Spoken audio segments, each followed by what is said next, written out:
Welcome to Subramani. So estate planning sounds like some great exercise which you have to do. Actually, it's a pretty simple one, but it is quite daunting and boring, and it forces you to think about death, right? So let us see what are the documents which are required for estate planning. One important document in your estate planning is your will. The second one is your living will, right? I have done a video on what is a living will. Then appointment of the executor. Whomever you are appointing as an executor, he has to know that he has been appointed or she has been appointed as an executor. A health proxy or a health agent, as he is called, is a person whom you have named in your living will as the person who is competent to guide the doctors about what to do in case you are in coma or you are in a position where you are not able to decide for yourself.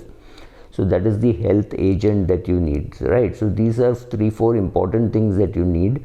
Apart from that, you need a lot of documentation, all the proof of your assets, your marriage certificate, your divorce in case if any, then the copy of the divorce, then remarriage if you have done. So whatever is the status of your marriage, sometimes you may require birth certificate of your children. All this is part of your estate planning documentation, right? If you have real estate, the proof of what that real estate is, those agreements, all this.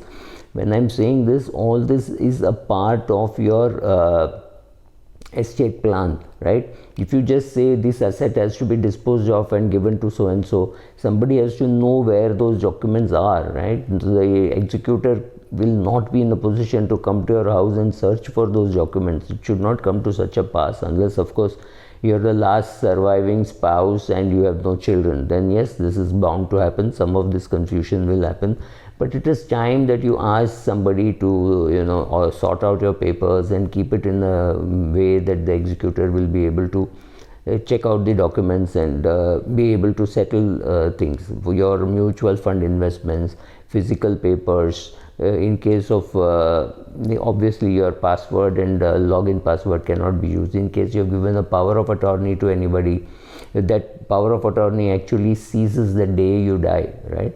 But till the day you are alive, that power of attorney holder can do a lot of things which you can do otherwise. So giving a power of attorney early on, when you're competent to give and you're in good health mentally and physically, that's a great time to be giving somebody your power of attorney. Could be a son or a daughter and making sure that that transition is pretty smooth when you don't handle your monies and it is somebody else who's a proxy holder who's handling.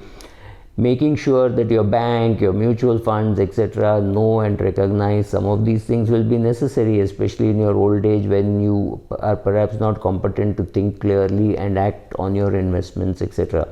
Right? So all this is part of your estate planning, all this documentation, all maybe it should be in a file, right? Otherwise estate planning is going to become very difficult. But don't get intimidated by the amount of documents required, because most of these documents you already have. You just have to keep it in one place where somebody else coming to your house can access it. Maybe where even your spouse and your chartered accountant can access it, because your spouse may not be handling these investments on a day-to-day basis. So check out for all that. All this is a very good preparation or step one for your estate planning. You will require many of these documents even for making your will. So I think you should start today, put together all these documents and make sure that all these documents are accessible to somebody whom you know and somebody whom you trust, apart from the executor. 2 people, 3 people knowing it is fine. Thank you.